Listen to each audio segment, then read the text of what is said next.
Morning, everybody. It's Dr. Kenton wakes up. I'm Dr. Kenton. In the cup today is Seattle's best post alley.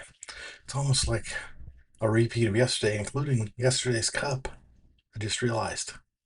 Anyway, I am recording this on April 1st, 2026. You know what that means. It's April Fool's Day. So let's see. Usually there's a Google joke or something that goes along with April Fool's Day.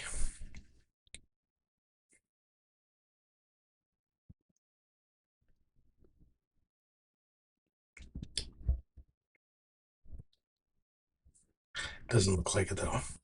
Looks like there's actually something about the Artemis 2 mission on there today, which is a real thing. Anyway, maybe they're serious company now. They don't have time for messing around. I don't know. Anyway, today's April 1st, 2026. I said before, Seattle's best post alley. That's their dark roast. It's very tasty. It's not Lutheran Fellowship Hall coffee. Tell you that it's too much. It's too much coffee flavor. So if you're into Lutheran Fellowship Hall coffee, then aim your attention at something else, a different choice. Make a different choice. All right, let's see about doing the Wordle, the old favorite.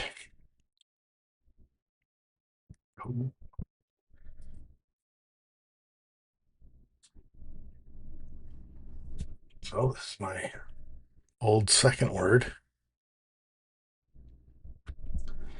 Well,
I don't know if this is a valid word or not, but we're going to give it a shot.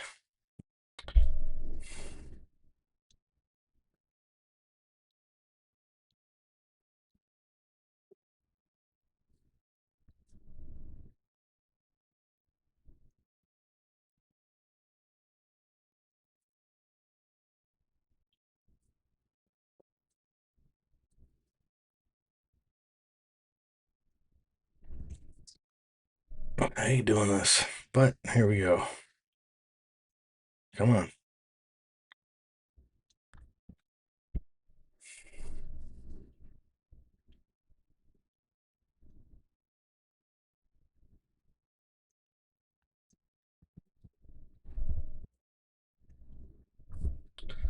You know what? I was going to play this word, but I'm going to play a different word to celebrate the.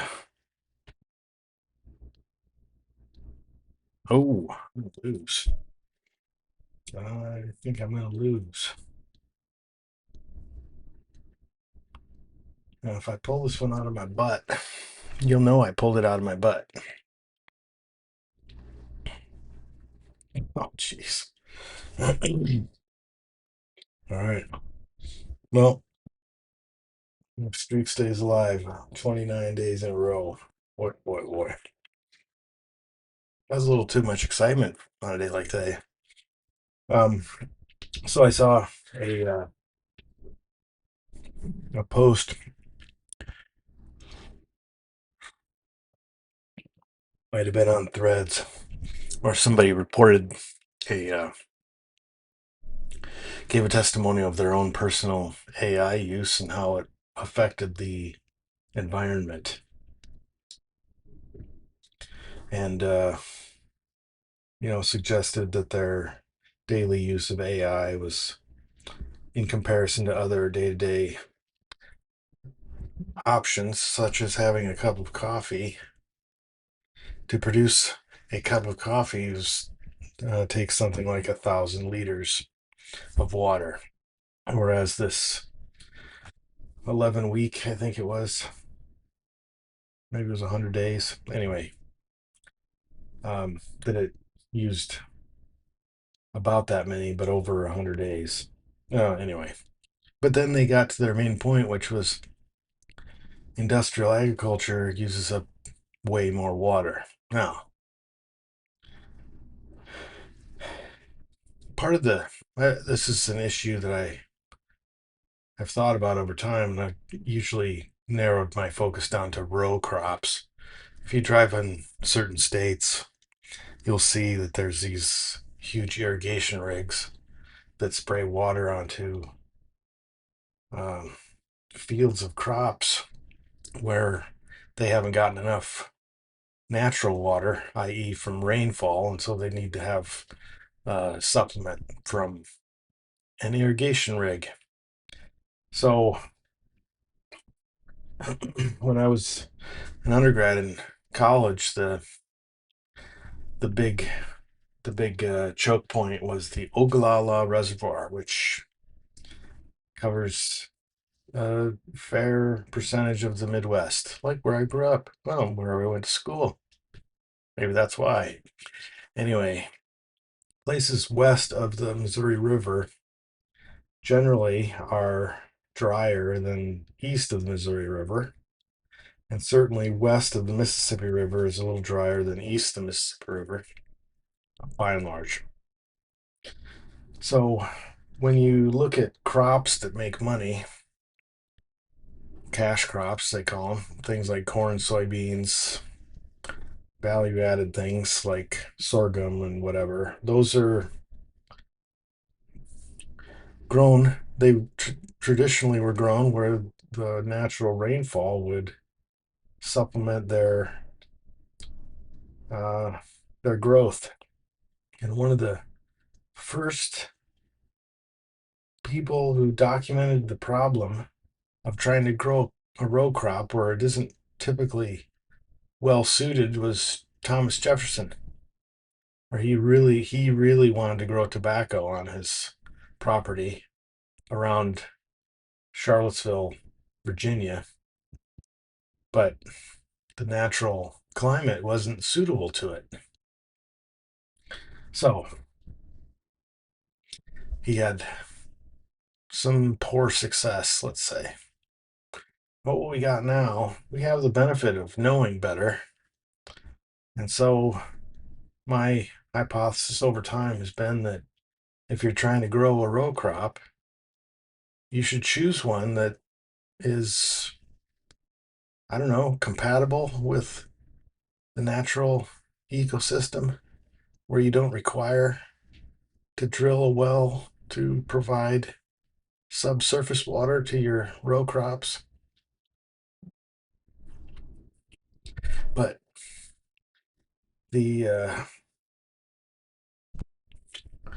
I remember, what was it, Robert Caro's book on, I think it was the first book on LBJ, where he grew up in Texas, that they would have a decent rainfall every, I don't know, 4 or 5 years over the season, and that people would move there and they'd start growing crops and they'd get lucky and they would grow something that was a valuable crop that would just happen to be um, suited to that year's rainfall, and they would continue doing that, and soon after they'd lose all their money and have to leave.